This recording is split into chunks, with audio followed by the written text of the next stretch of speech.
فرشتوں نے سنا کہ اللہ اپنی زبان سے جیسا کہ اس کی شان ہے وہ سورہ طٰہٰ اور سورہ یاسین کی تلاوت کر رہے ہیں، تو فرشتوں نے کہا قالوا طوبی لامۃ تنزل ھذا علیہا، کتنی خوش نصیب امت ہوگی کہ جس پر اللہ یہ قرآن اتاریں گے۔ بوزن کتنی خوش نصیب، وہ امت کون ہے؟ وہ امت کون ہے؟ آقا نامدار حضرت محمد مصطفیٰ صلی اللہ علیہ وسلم کی امت۔ اللہ نے اپنے نبی کے صدقے ہمیں اور آپ کو قرآن دیا۔ پھر فرمایا وَطُوبَى لِأَلْسِنَةٍ تَتَكَلَّمُ هَذَا، کتنی خوش نصیب جبہ اور زبان ہوگی جس زبان سے اللہ کا یہ کلام پڑھا جائے گا۔ ہمارے چھیلے، ہمارے بچیاں چھوٹے چھوٹی اپنی زبان سے اللہ کا کلام پڑھتے چلے جاتے ہیں، یہ اللہ کا نے انعام عطا فرمایا ہے۔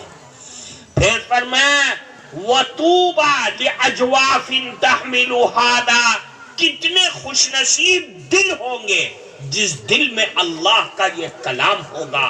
آج آپ نے دیکھا کہ بچے کے سر پر پگڑی باندھی گئی، قرآن کریم اس نے دل میں محفوظ کر دیا۔ یہ اللہ کا کمال ہے، اللہ کے کلام کا کمال ہے۔ تو پتہ یہ چلا کہ قرآن اللہ کی بڑی عظیم الشان کتاب ہے۔ اس کتاب کے ذریعے ہم اپنی اولاد کو، آنے والی نسلوں کو بچا سکتے ہیں۔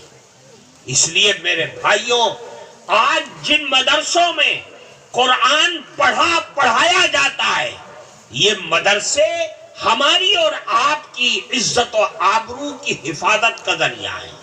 اگر یہ مدرسے زندہ رہیں گے تو آپ کی مسجدیں بھی زندہ رہیں گی، آپ کا اسلام اور ایمان بھی زندہ رہے گا، آپ کا مرنا اور زندہ رہنا، مرنا اور جینا سب زندہ رہے گا اور سلامت رہے گا۔ اللہ کے نبی کا نام روشن ہوتا رہے گا اگر یہ مدرسے موجود رہیں گے۔ اور اگر یہ ختم ہو گئے تو یاد رکھو، یہاں مؤذن بنانا، امام بنانا سکھلایا جاتا ہے، تو امام مسجد میں جا کر کے امامت کرتا ہے، مؤذن مسجد میں جا کے اذان دیتا ہے۔ اگر یہاں سکھلانا بند ہو گیا تو یاد رکھیے ہماری مسجدیں بھی ویران ہو جائیں گی۔ اس لیے میرے بھائیوں، مجھے پتہ چلا ہے اس بات کا کہ آپ مدرسوں کی امداد کرنے میں، مدرسے سے محبت کرنے میں بہت آگے ہیں، لیکن جب چھیلے دینے کا وقت آتا ہے تو آپ اپنے بچوں کو آسام سے باہر بھیج دیتے ہیں، اسکول اور کالجوں میں بھیج دیتے ہیں۔ میں سب سے کہتا ہوں، آپ میری بات کو نوٹ کر لیجئے، آپ اسکولوں میں بھی بھیجیے، کالجوں میں بھیجیے، دنیا کے کونے کونے میں بھیجیے، ہمیں کوئی آپتی نہیں ہے اور کسی کو کوئی آپتی نہیں ہے، لیکن پہلے اپنے بچوں کو قرآن پڑھنا پڑھانا سکھلا دو تاکہ وہ مسلمان بن جائیں، اور جب سچے مسلمان بن جائیں گے تو اسکول و کالج والے ان کے ایمان کو خراب نہیں کر پائیں گے۔ دنیا کے کسی بھی کونے میں ڈال دو گے، ایمان ان کا بچا رہے گا، سلامت رہے گا۔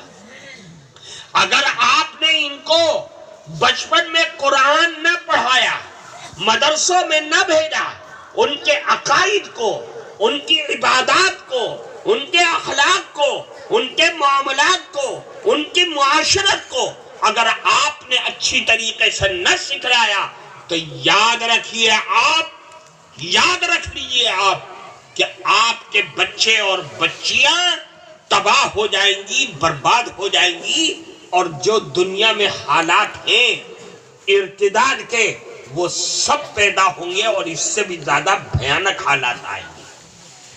اس لیے میرے بھائیوں، قرآن ہماری حفاظت کرتا ہے، قرآن ہمارے ایمان کی حفاظت کرتا ہے، قرآن ہماری آنے والی نسلوں کی حفاظت کرتا ہے. اس لیے میں آپ سے یہ بات کہنا چاہتا ہوں کہ آپ اپنے دامن سے اس بات کو باندھ لیجئے کہ ہمیں اپنے چیلوں کو ان مدرسوں میں بھیج کر کے پہلے سچا مسلمان بنانا ہے، پھر اس کو اسکول، کالج، ڈاکٹری، انجینئرنگ جو چاہو دنیا کی تعلیم دو، ہمیں کوئی اس پر آپتی نہیں ہے. ہمیں ڈاکٹروں کی بھی ضرورت ہے، ہمیں انجینئرنگ کی بھی ضرورت ہے، ہمیں وکیل بنانے کی بھی ضرورت ہے، ہمیں نرس بنانے کی بھی ضرورت ہے، ہمیں لیڈی ڈاکٹر بھی چاہیے. اپنی قوم کو آگے بڑھانے کے لیے ہمیں سب کچھ چاہیے، لیکن پہلے مسلمان تو بنا دو. اگر مسلمان نہ بنایا اور ڈاکٹر بنا دیا تو یاد رکھو وہ ڈاکٹر ہماری اور آپ کی تباہی اور بربادی کا ذریعہ بن جائے گا، آنے والی نسلوں کے ایمان کی حفاظت کا ذریعہ نہیں بن سکتا. اس نے جب نماز پڑھنا نہیں سیکھا تو وہ اپنے بچوں کو نمازی کیسے بنائے گا؟ اس کو یہ پتہ ہی نہیں ہے کہ اللہ اور اس کا نبی ہے کیا. جب اس کے پاس عقیدہ نہیں ہے تو اس کا ایمان کیسے سلامت رہے گا؟ مجھے آپ بتائیے. جب اس کے اخلاق ہی نہیں ہے اسلامی تو وہ اسلامی ماحول کو کیسے قائم کرے گا؟ کیونکہ اس نے تو پڑھا ہی نہیں ہے، ہم نے اس کو مدرسوں میں نہیں بھیجا ہے. اس لیے میرے بھائیوں، آپ ہوش کا ناخن لیجئے اور اپنے آپ کو، اپنی آنے والی نسلوں کو تباہی اور بربادی سے بچائیے. اور ان مدرسوں کو جہاں آپ اپنا پیسہ دے کر کے زندہ رکھتے ہیں، اسی طریقے سے اپنے چیلوں کو بھیج کر کے اس مدرسوں کو آباد رکھیے. مجھ سے وعدہ کیجئے کہ ہم اپنی بچوں کو مدرسے میں تعلیم کے لیے بھیجیں گے اور یہاں قرآن پڑھا کر کے پھر اسکول و کالج میں جہاں دل چاہے گا ہم بھیجیں گے. وعدہ کرو ہم سے، ہاتھ اٹھاؤ. اور اگر کسی نے وعدہ خلافی کر لیا تو یاد رکھنا یہاں تو چھپا لے جائے گا اور ہمیں پتہ نہیں چلے گا، لیکن اللہ سب کچھ دیکھ رہا ہے. آج آپ نے ہم سے وعدہ کیا ہے، سب کے سامنے وعدہ کیا ہے. کل کو اگر آپ نے اس کے خلاف کیا تو اللہ بہت بڑا ہے. اللہ کی عدالت میں ہمیں بھی کھڑا ہونا ہے اور آپ کو بھی کھڑا ہونا ہے. آپ کل یہ نہیں کہہ پائیں گے کہ اللہ میاں مجھے معلوم نہیں تھا، نہیں کہہ پائیں گے. اور آپ ہم پر یا اپنے مدرسے کے محتمین اور اساتذہ پر کوئی کچھ نہیں کر پائے گا. آج ہم نے سب کے سامنے بتلا دیا ہے اور آپ نے وعدہ بھی کر لیا ہے کہ ہم اپنے بچوں کو پہلے مسلمان بنائیں گے اور پھر اسکول اور کالج اور ڈاکٹری اور انجینئرنگ پڑھائیں گے. کیوں بھائی ایسا ہی ہوگا نا؟ ارے بھائی بولو ایسا ہی ہوگا. اللہ تعالی ہم سب کو عمل کی توفیق عطا فرمائے. ہاں ارے بھائی مدرسہ آپ کا ہے کسی اور کا ہے یا بی جے پی کا ہے، یو ڈی ایف کا ہے، کانگریس کا ہے؟ نہیں ہے، یہ سارے علاقوں کا مدرسہ ہے. اس مدرسے کو آباد رکھنا ہماری ذمہ داری ہے کہ نہیں ہے؟ جتنا پیسہ جیب میں ہاتھ ڈالو، سب لوگ جیب میں ہاتھ ڈالو، جلدی ہاتھ ڈالو نا، ہاتھ ڈالو. جتنا ہے سب لے کر کے چلے آؤ.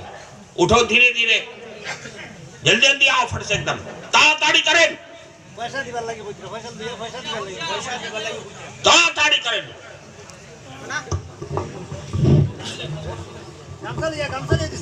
گمچھا لے کر کے جاؤ پیچھے.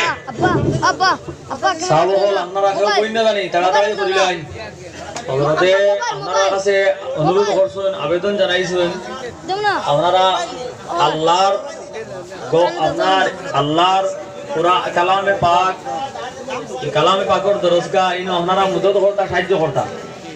আর হযরতে আপনার কাছে আবেদন জানাইছেন খেয়রর পকেটও যা আছে যতবারই দিয়ে দেখবা খেয়েও খালি থাকুন না জানি আপনারা খেয়েও খালি থাকুন না জানি প্রত্যেক জায়গা থেকে উঠুকা আর হজরতর দোয়া লইয়া যাইবা দিনই এদারা বছরও একবার জলসা হয় যে এই জলসার উপরে নির্ভর করিয়া প্রতিষ্ঠান চলার বহুত কিছু নির্ভর করে কথার লগে আপনারা খেয়েও আপনার খালি হইন না জানি এখানে যার জেলা আছে বছরত আছে আই না অতান ভিডিও দেও না ওবা দেও দেও সাহাব হল বুজুর্গ হল